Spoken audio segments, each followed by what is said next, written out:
This episode of What the Tech is brought to you by Casper, an online retailer of premium mattresses for a fraction of the price. Because everyone deserves a great night's sleep. Get $50 off a select mattress purchase by visiting casper.com/Andrew and enter promo code Andrew at checkout. Slack is a messaging app which brings together all your team's communication into one place, making work simpler and more productive. Go to slack.com to learn more. What's the tech?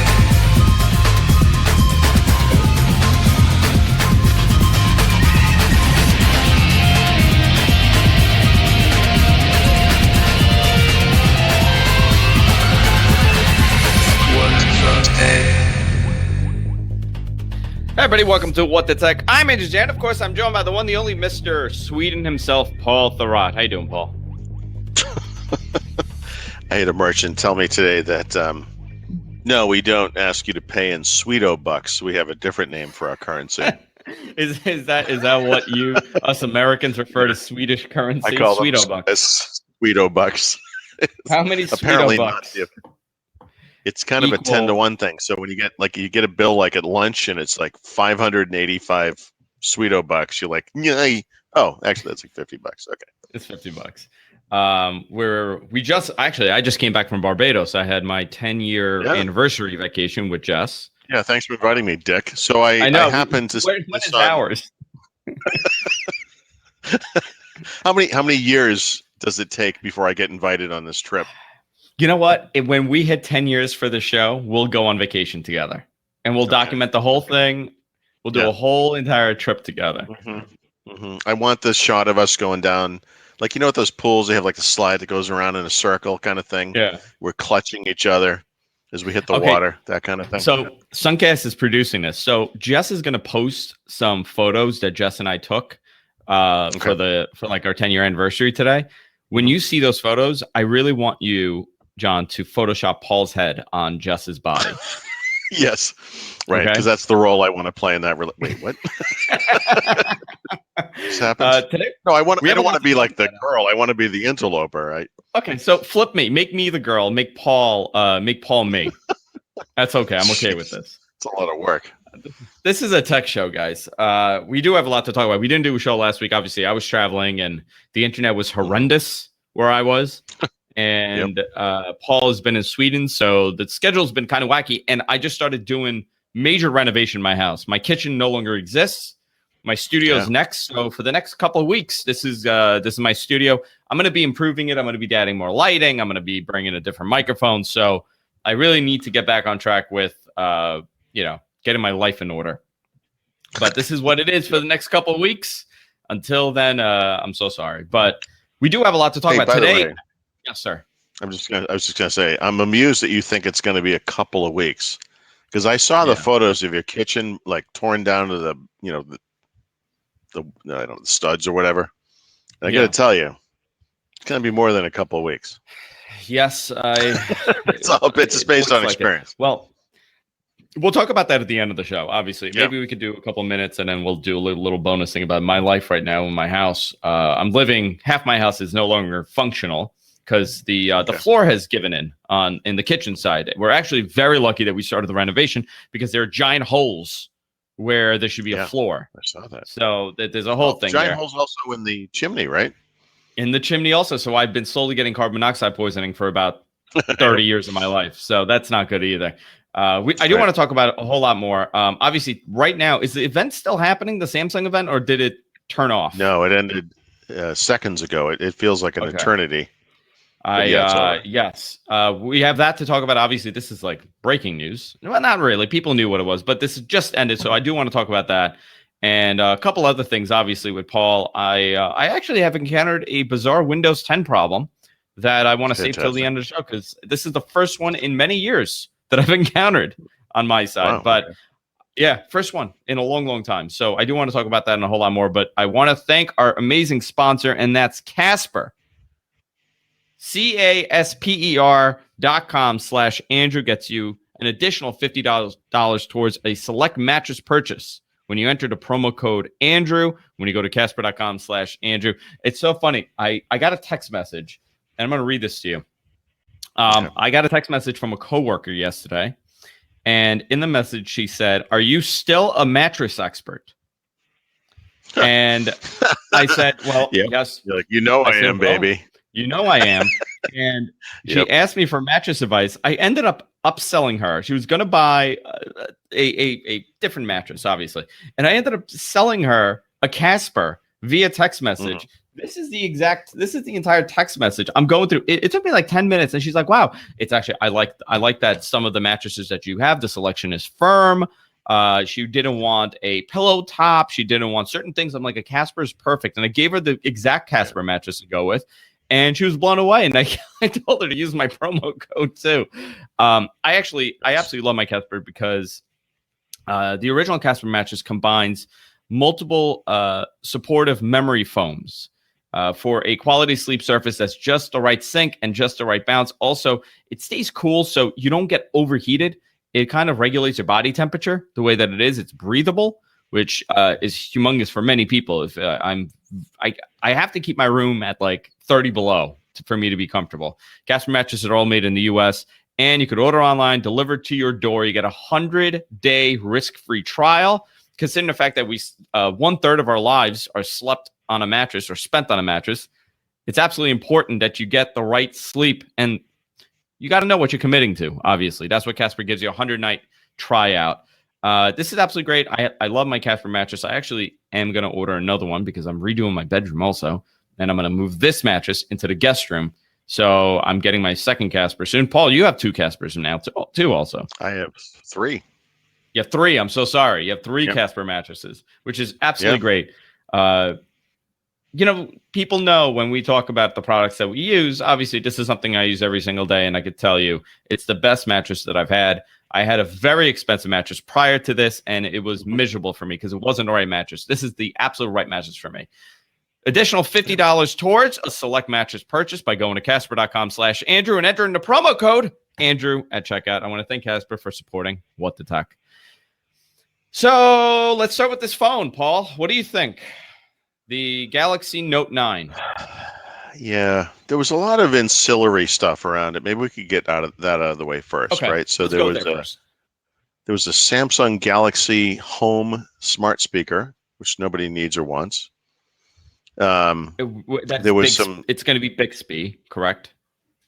Yeah, so it's like a speaker on like a tripod-y kind of looking thing. So it looks like one of those 1960s modernist, kind of things at the time, like you would have seen on the Jetsons or something.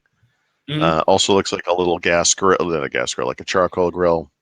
It's almost for people who haven't seen it, I'll show you. It's almost like this, but with a speaker on top. Right? It's literally this with a speaker.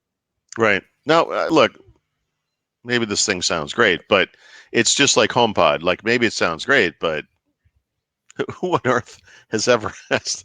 I mean, the natural reaction to Bixby is like, how do I turn this stupid thing off? Not how do I expand on this ecosystem by spending hundreds of dollars on more stuff that only runs with Bixby? Kind of weird. So there's that. What else did they announce that wasn't the phone? They announced the watch. Yes. The Galaxy Watch.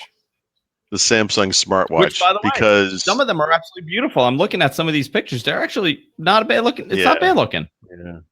It's not bad looking, but it runs Tizen. And, they made it before they actually discussed anything at this event. They spent about 30 minutes, maybe more, talking about the whole vision for their product line and how exciting everything was and how they're connecting devices and everything. And they want this to be about you. It's not about their competitive aims or whatever. And this stuff is all about their competitive aims. The Samsung smartwatch, which is not based on what used to be called Android Wear, the smart speaker that is not based on Google Assistant. These are not things that Samsung customers ever asked for. They're things that Samsung is doing to get a competitive leg up on Google. Yeah, this is what Samsung does, right? They try to create their own. I mean, their version of Android is they have their own launcher, and they have their own way that they do things, and they have their own messenger. And you pick up a Pixel, which we'll talk about the Pixel. It's a different feel. It's an adjustment. It's not like every other. I mean, a lot of the manufacturers are doing this, but Samsung has kind of gotten a leg up on this. So I mentioned this to Brad the other day, and it's just kind of an interesting thing. Like, because of what's going on with Android in the EU and the antitrust case, there's a lot of this stuff is kind of coming out again. I mean, honestly, the truth is there are no bombshells that we've never heard about with Android, but I think we've kind of forgotten some of the fine details of what's going on with Android licensing. So there's this mythology, this kind of fakeness of Android is open. Free Android is for not all. open. Yeah. Android is not open. The thing that you and I and everyone else knows is Android is licensed and paid for, just like Windows, and it is not open. It's actually worse than Windows, because if you as a hardware maker, and this includes Samsung, but also anyone else who makes smartphones or tablets or whatever, licenses Android as we know it, again, the full Android with all of the Google apps and the Google Play Store, all the products and services and whatever the default settings are that you have to do as part of that arrangement, you cannot sell another device based on Android, based on ASOP, the limited, actually open version of Android that nobody wants. You can't do it. Once you've signed that agreement, everything you make has to go down the same path. So here are the two paths you can take. Outside of China, there is only one major company that has ever created a non-Android device, meaning an ASOP-based device. It's Amazon. They make Kindle tablets, and they try to make a phone for a little while. They have their own store. There are little hacks and things you can do to get the Google Play Store on there. But those devices are garbage. And the reason they're garbage is there is no such thing as a hardware maker on earth, because Amazon needs that company to make the things for them that isn't licensing full-blown Android. So they can't go to Samsung, or they can't go to HTC, or they can't go to LG or any of these other companies and say, hey, could you guys make this thing for us? Because they make they already sell devices that have the Google Play Store. Can't do it. That's why those Amazon Kindle Fire HD, whatever they're called, tablets are crap. They're just garbage, because whoever they had to find some third-rate Chinese company that wasn't licensing Android. But the flip side of it is you have big companies like LG and HTC, and especially Samsung, who do license full-blown Android. So what do? Like, in other words, they can't escape it. You're going to have Gmail on there. You're going to have Google Search. You're going to have Google Home. You're going to have Google Maps, Google Play Music. All this stuff has to be on there. There are defaults that have to be made. So what do these companies do? And Samsung is a beautiful example of this. They reproduce everything. That's why there's two of everything on the Samsung phone. So there's Chrome, and there's a Samsung browser. There's Gmail, and there's a Samsung email program. There's Google Calendar, and there's a Samsung Samsung Calendar program. It's why they made Bixby, right? And they're duplicating everything that Samsung has, and they're creating this thing that Google has, where they have duplicates of lots of stuff. Which is beyond frustrating listen, I know you can disable them, you could check it, but it is weird. And it's weird. I actually had lunch with Ayaz yesterday, and we were talking about this, how you as an Android user and me as an Android user and the person next to me as an Android user will use the same style, same kind of phone, right? Not necessarily the same phone, but flagships. And we'll have 4 different options for the same exact thing. Now, that's good, but it's not unified. When we talk about the messaging issue that Android has struggled with, iMessage is kicking their ass. I mean, across the board. Yeah. And Google, time and time again, has attempted to kind of compete with iMessage being available on the Mac, on the iPad, on the iPhone, and everybody's getting the same type of messages. While Google, you may go to the default, whatever the Google default messenger, it's called Messages now. I could use that, but there's a good chance you're not using it. You're using Samsung, or you're using Verizon's messaging app. So there's a lot of SMS issues, MMS issues. And Google, I don't know if they'll ever be able to control this. I mean, that's just one example, right? Well, so the way Google controls it is they bring more and more into the full Android fold over time. So Google used to make this kind of stock calendar app, and then they stopped updating it at some point, probably 5 years ago. Now they have Google Calendar. Now Google Calendar is updated all the time. Google Calendar is part of the stock Android setup, but you, as Amazon or any other ASOP licensee, you can still get Google Calendar, and you're free to screw with it. It's open source. You can make your own additions or whatever. I think that's what Samsung probably did for their calendar app. But the thing's 5 years old. It's crap. It's garbage. And as far as messaging goes, if I'm not, this is off the top of my head, so this might not be completely correct, but Amazon licensees got some version of the Messages app, but they've now moved on to this other thing, which is proprietary, which is Android Messages or whatever they call it. And you, as a ASOP licensee, no longer get this new thing. So they've added the capability to send and receive text messages from the web on Chrome OS, on Windows, on Mac. It's an awesome thing. It kind of helps with the iMessage problem, but you have to have full Android to get it, And this is I guess this is kind of a sidetrack from the whole Samsung announced the Galaxy Note 9 or whatever. But it's important to kind of put this in perspective, because they put it in perspective in the beginning, like, this is an open system, we believe in open and blah blah blah. It's like, you are licensing Android. Android is not open, not Android, not real Android. There's this limited garbagey thing nobody wants. It's open. But if you want Android, you have to license all those Google apps. You have to set the defaults. They have to be on certain screens on the thing. You're limited in what you can do. And that's why we see things like the duplication of apps on Samsung phones, and also the many, we call them skins, but the user interface changes, like launchers or whatever. So Samsung has its own launcher, and it has its own look and feel. It still has those Google apps. You can't change that. And it's kind of a strange, compromised experience. Yeah. The reason I bring this up is as they open this up, this guy DJ Ko, I think, was the CEO of Samsung. He kind of comes out, you can barely understand anything he says. It's not his fault, but I mean, for some reason he has to be on stage, and he talks on and on and on about this open thing, and I'm like, there's nothing open about this. Where is not only is the thing it's not open. Yeah. You've created proprietary replacements for the proprietary things that are in Android, and you're talking about how open everything is. And that was my initial reaction to this, was like, you've got to be kidding me. Like, I just found this to be insanity. So that was, I guess I bring this up only because I'm curious what they do with this phone. Obviously, it's interesting by nature, but as this event unfolds and takes a long time to kind of get rolling, I'm like, man, this is just marketing baloney, Yeah. It got off on a sour note for me. Pardon the pun. It didn't end well. It didn't end well either for you. It didn't end well for most watching either, because I was looking at the Twitter timeline. I had to turn it off at one point, and it's just like, oh my god, when are they done? But let's look at some of the specs here. So the Note 9 comes in two configuration: 128 gig hard drive. 128 gig storage, and 6 gigs of RAM. And then the top tier is 512. They actually talk RAM. 512 and 8 gigs of RAM. 8 gigs. So those are big specs, right? Yeah, those are very big specs. Google in about 2 months is going to announce a Pixel 3 XL that will come with 4 gigabytes of RAM, right?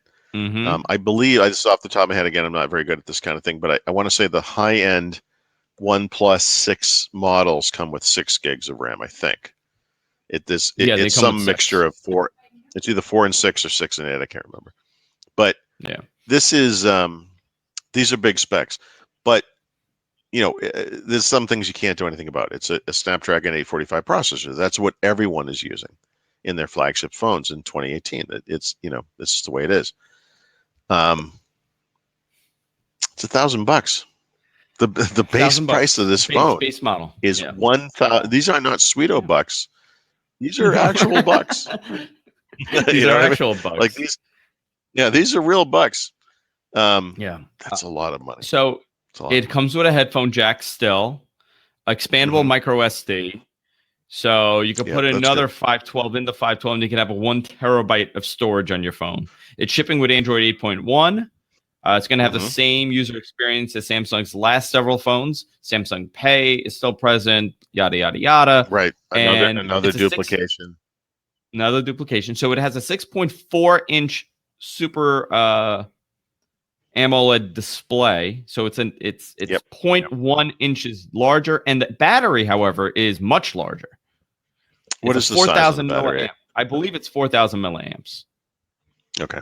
And the previous one was probably like 3850, 30, something like that. I think it was like 36 something. Remember, they went down because they were Yeah. afraid of what happened with the Note because of 7 fires. disaster. Oh, they're back, baby. We figured out the expanding battery thing. Okay. So this is interesting that they have decided to go back to a much larger battery. Yeah. Well, you need it. But it's a much larger on a big display, screen device. Yeah, you need it.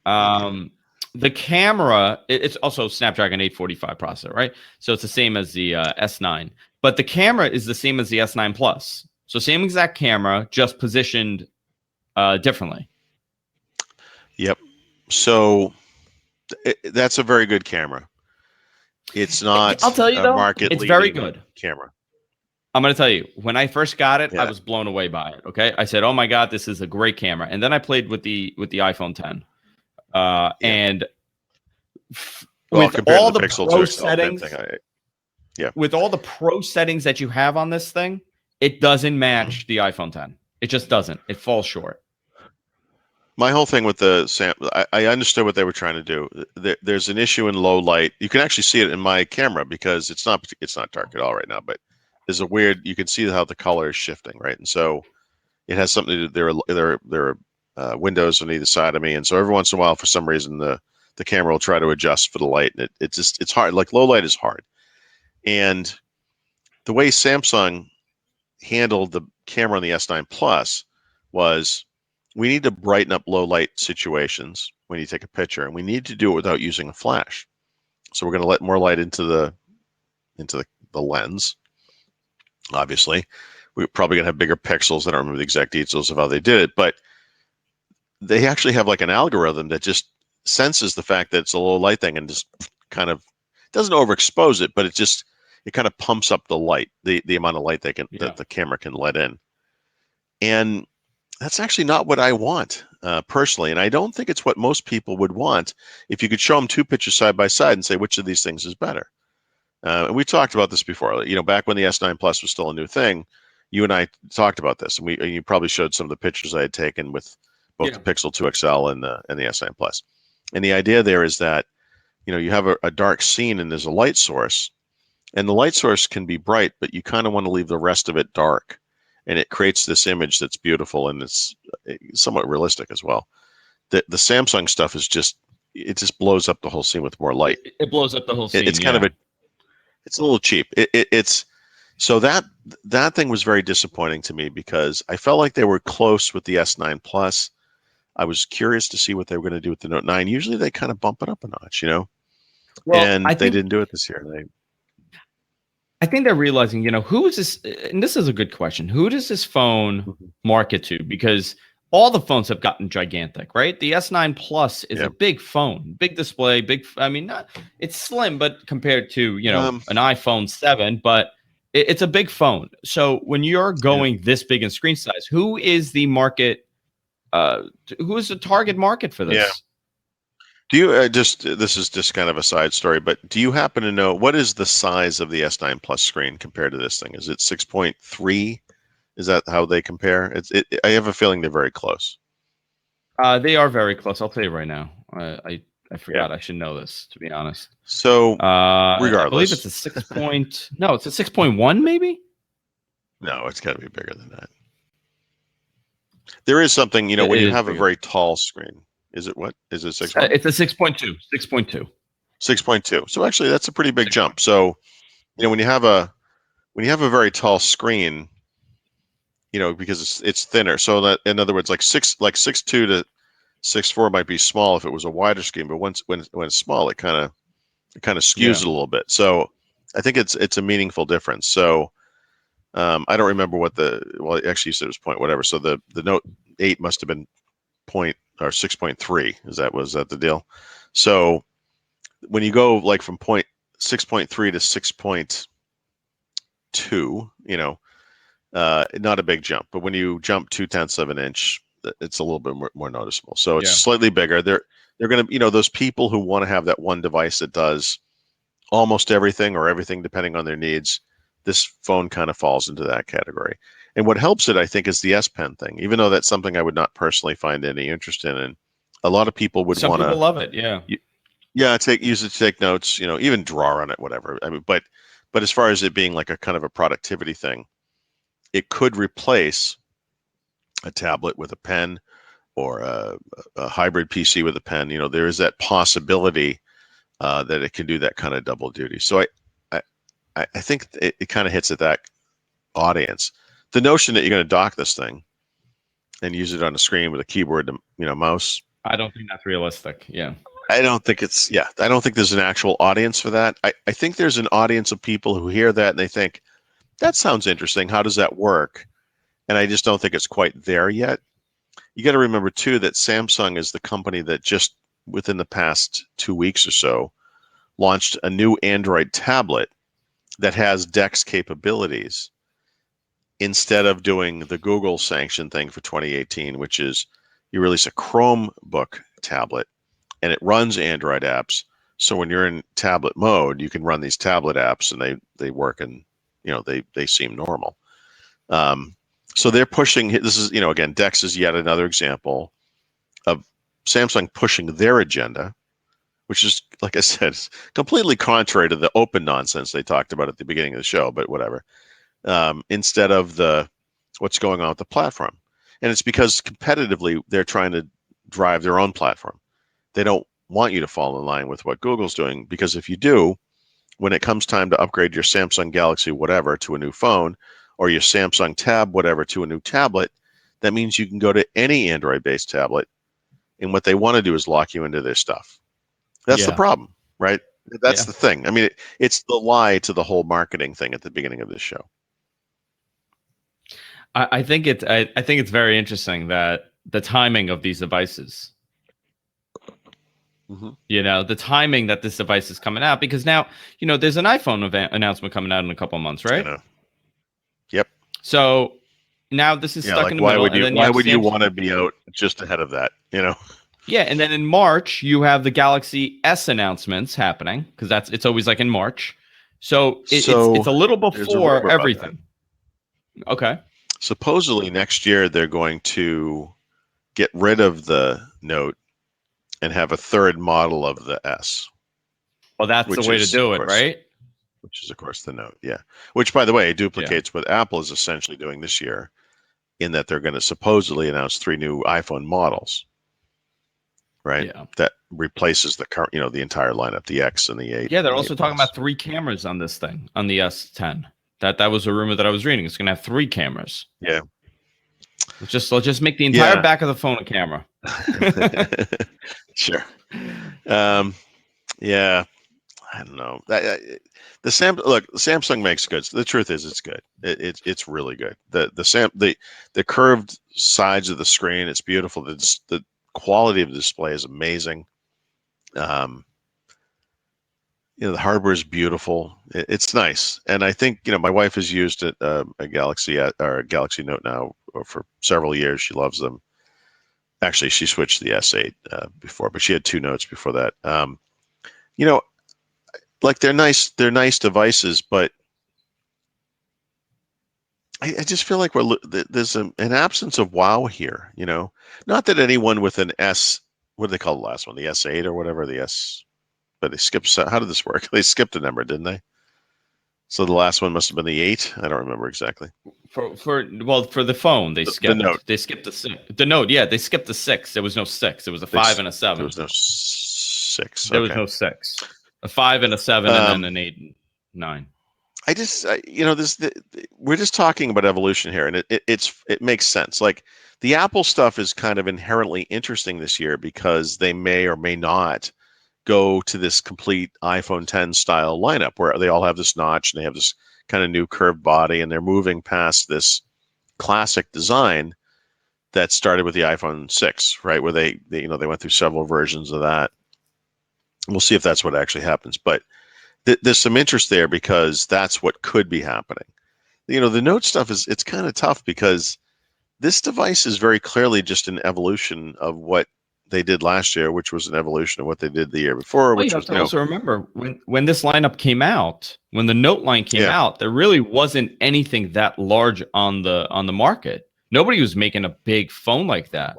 At this point, though, when you're talking 0.2 of an inch, yeah, it's significant some, but it's not as significant as the original couple incarnations of the Note was.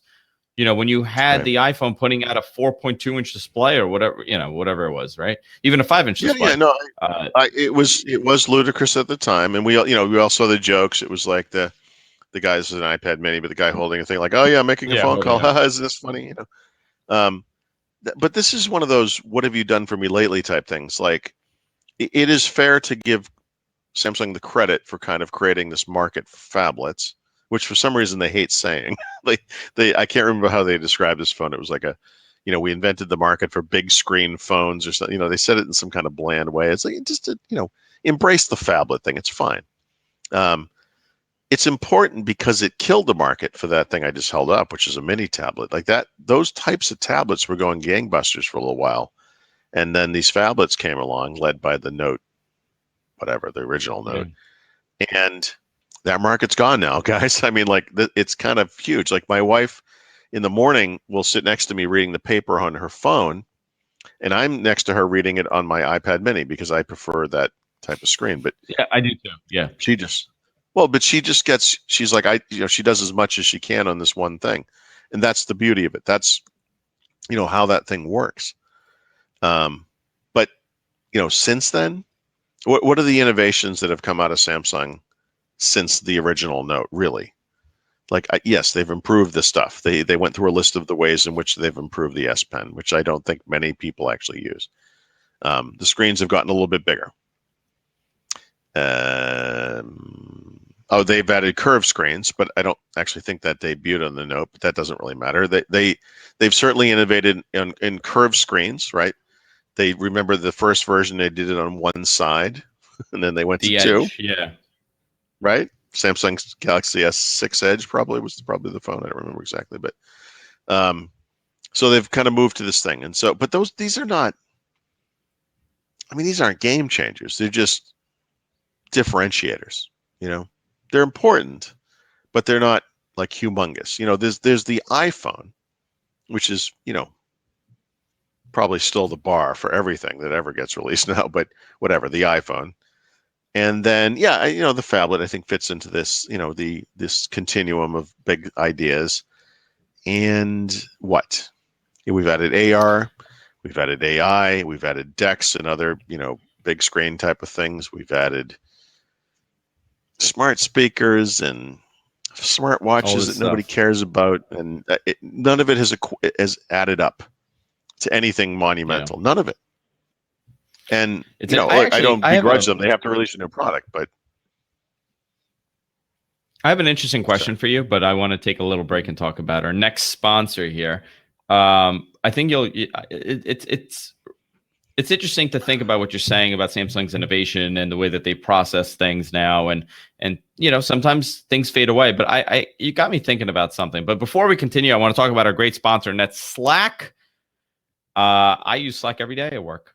Slack is a collaboration hub that lets you organize your team's work in easily searchable channels. So whether it's a project of interest, teams, or by office, all the right people are always in the loop. Relevant information is in one place, and new team members can easily catch up to speed. Slack is where work happens. To learn more, go to slack.com. You could incorporate thousands of apps like Salesforce, Zendesk, Google Drive. I actually do it to provide images to different departments. And we keep everybody in the loop with events and things like that here. So it's actually amazing for us. So it connects all your tools and services in one place. It allows you to organize your team with real-time messaging, video, or voice chat, voice calls, group file sharing, and searchable archives, and all in one easy place. You can do it on iOS and Android, and it syncs seamlessly. So you can pick up where you left off, which is great. Go to slack.com to find out more. I want to thank Slack for supporting What the Tech. This is, all this conversation got me thinking, Paul, if the iPhone never happened, If that phone Yeah. never happened, if Apple never wanted to enter the mobile market, and where would we be right now? I mean, do you think we would be where we Well, are because somebody else would have done it, no, or it would have no, we taken a wouldn't. different turn? Uh, yeah, I mean, it's impossible to say where we'd be exactly, right? So, um, I think where you can look is where things were. Apple triggered a legitimate revolution and the move to mobile computing, right? It triggered the decline of the PC and of those form factors. It's huge. You can't overstate the importance of that. But where were smartphones before Apple came into the market, right? You can look at that The screen Palm that Trio? Steve Jobs held up. Yeah, the Palm Trio, the Moto Q, the BlackBerry with the hardware keyboards, right? No, HP wasn't it Google, HPQ? Moto Q? no, the HPQ? Motorola Q. Yeah, What was the Moto HP Q. one? Nobody remembers the H1P, the HP1 Android. Doesn't matter. But HP was a Windows phone licensee or Windows mobile licensee, whatever. But had the iPhone not happened, Google would have released Android, and it would have been one of those phones. It would have been a 4x3 screen with a hardware keyboard, and they might have the revolution that we were talking about with the iPhone would have been scaled down. We wouldn't have known that, but the revolution would have been that, Android would have brought us to the next level beyond the ecosystems we had in the past, which were Palm slash WebOS, which was mobile, or Windows Mobile, which was BlackBerry. And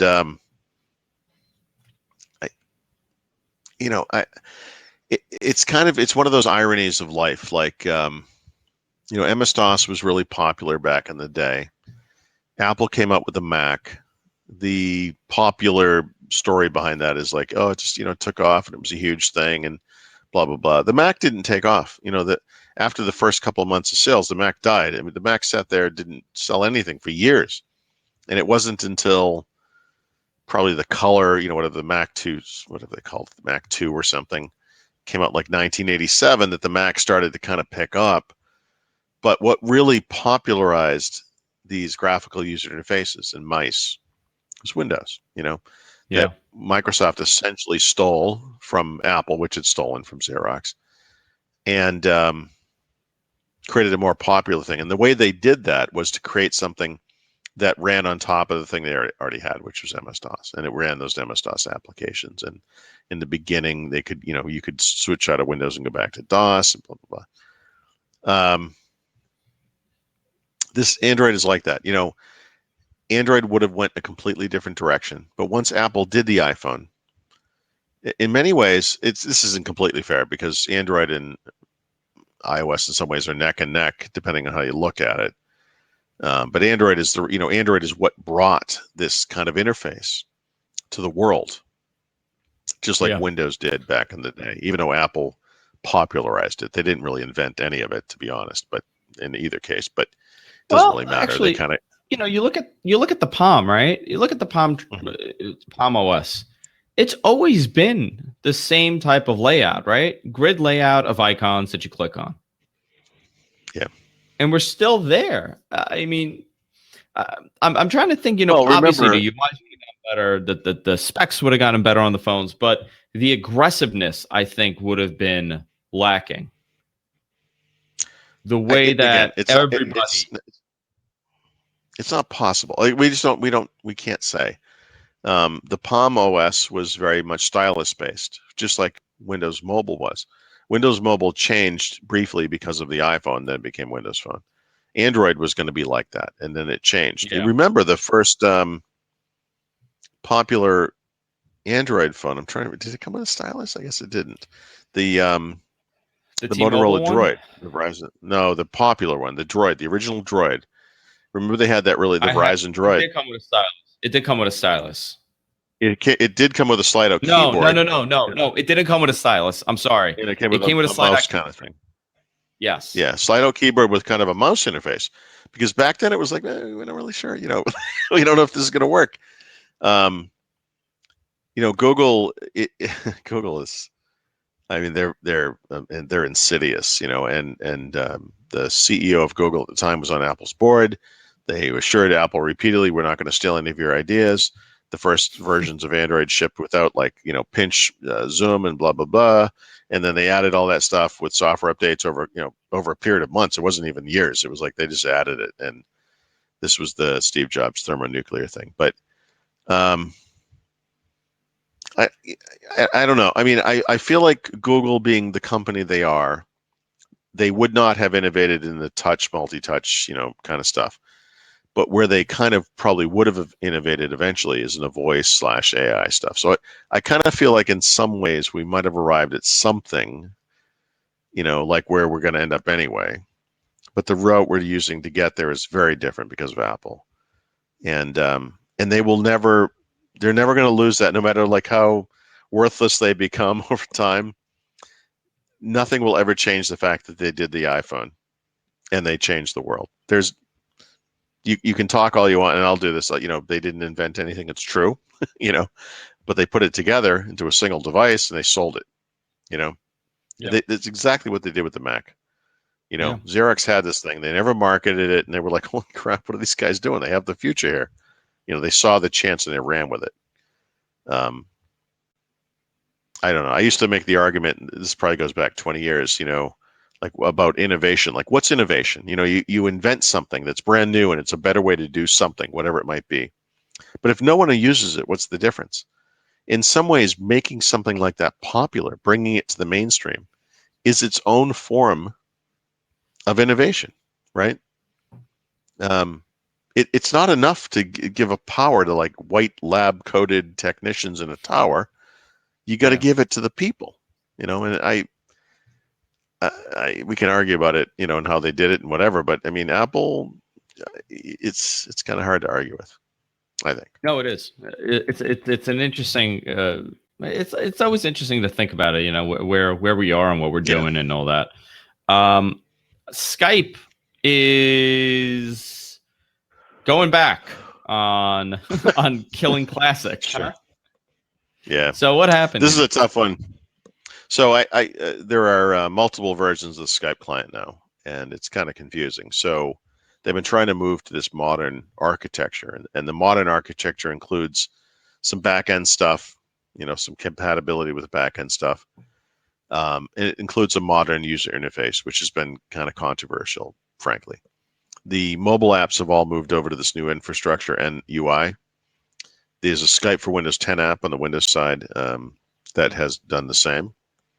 But there's a desktop app, and that's the app I use for podcasts. It's the app I use for communicating with the people I work with. It does things that are not available in the modern version. And so it does things. Well, it has Skype, there are features that it has functionality that's not present in these modern apps. So the weekend before, or a couple of days before I came here to Sweden, so it's like 3 weeks ago now, you get a little pop-up notification. Say, there's a new version of Skype. Would you like to upgrade? Yeah, of course. I always upgrade. You always want the new version. And what it boots into is this modern app looking thing. So what they did was they replaced the desktop app with a new modern looking thing that has the modern underpinnings and the new UI. But now it doesn't do all the stuff I want. So yeah. I don't remember the exact details of this, but the day or two before I went away, I tried to connect with Brad on a podcast and it wouldn't work. And I was like, holy crap, I just upgraded the 2 computers I'm bringing to Sweden with this thing. So I went back and made sure I uninstalled it. I keep a copy of the Skype for Desktop app in I almost call it SkyDrive in OneDrive, because for this very thing, I've been worried about this for years. And I reinstalled the old version. And then for the past 2.5 weeks, every single day, every time I open my computer, Skype in the morning or in the afternoon, Skype comes up and says, hey, there's a new version. You want to upgrade? And now I say no. But they were saying, like, look, September 1st, you're not going to be able to say no to this anymore. We're just going to install it. I'm thinking, Paul, man, I got one even better. I Yeah. got one even better. I don't even get the, hey, Skype's got a new version. I get the Windows installer popping up and saying yes or no. Do you want to install because, this? Like or it prompts it to install. It's not giving me an option. It's just popping up. Skype would like to install. Well, I complained about this in rather violent terms, but apparently I wasn't the only one, because silently, Microsoft has decided that their previous very aggressive date of September 1 was perhaps too aggressive. And now there is an indefinite timeline. They're not going to force people to upgrade. And one thing I have to say, I've noticed this over the past, 3 days maybe. I don't get those upgrade requests. So we're not using Skype, but when I turn this computer on to do the podcast, that normally would be the time when this thing comes up. And Skype is running, but it did not. It stopped. They've stopped. So it's just, and the big thing for me, I don't know how you use Skype, but the big thing for me is I use compact mode. And compact mode in the desktop version of Skype has different windows for everything. So if I have a conversation going with Andrew, or a video, like if we were doing this on Skype, you would split the chat. With Brad, they're in different windows, and so I can alt tab between all of them. They're all in the Z order. And the modern Skype app, it's just a single window. Everything's in the same window. So you have that listed on the left of conversations, and when people kind of chat, there's a little bold thing indicating that someone has left a message. And you have to click with a mouse to go between them because there is no keyboard shortcut for it. Like like in a web browser, if you want to switch between tabs, and Windows, you could use Control Tab. I'm thinking, well, it's 2018. They're going to use this interface. They will support Control Tab. No, they don't. So I don't know. Like I'm willing to make my own compromises and kind of work the way this thing works, but I'm not going to move my hand over, pick up the mouse, and move between chats. And like I can barely stand using this app as it is. So I have found one redeeming value to the new Skype, and it was in advanced mode. I found a little section for NDI video, meaning you could do IP-based video through an application to Skype. So it would make my life so much easier. And they took it out of the last update of the new version. So it's not there right now. So I don't even know if they're putting it back or when they're going to put it back. I don't know if it was done by accident, but it was there and a lot of people got excited and now it's not there. Probably misremembering this, but I want to say about 2 summers ago, they started replacing the underlying infrastructure for Skype with something more modern. And then 1 year ago, they started working on the modern clients, which, they're still in the process of rolling out. And one day when we all make this switch, there will be technical improvements that occur because we're on the new infrastructure and have the new clients. But they, again, they still don't duplicate all the functionality that people expect from the Skype desktop client. So it becomes kind of a non-starter. So once I get home from Sweden, I'll probably test this with Brad. I need to figure this out because I'm going to have to move to one of these things eventually. Yeah. I like that I got a reprieve, but I need to figure out why stuff wasn't working, and I really don't have any idea why. Yeah, I don't know. Anyway, Paul, time to wrap it up. You know why? Because my battery's dying on my laptop. I thought I could go. I thought I could go an hour without plugging it in, and I was mistaken here. So I have 13 minutes left. So time to wrap it up. For all things Paul, go to Thurrott.com. Paul, when are you back? We fly home tomorrow on Friday, and I think we get in really late, assuming, we had friends who visited, their flights were all screwed up. My son came and went, and his flight was all screwed up. So hopefully tomorrow. Yes. Are you glad? I'm hoping to sleep in my. I'm ready. This has been a long trip for me, for a variety of reasons, but it's just been such a long, hot summer, Yeah. I'm ready. Yeah, I get it. I am too. I'm ready as well. Yeah. For everything more, go to gfqnetwork.com. You can download the podcast. You can subscribe. We're available everywhere. Unlike Alex Jones, we're available everywhere podcasts are available. And you can follow me on Twitter @AngelZarian. You can follow Paul @Thurrott, and we'll see you all next time. Take care.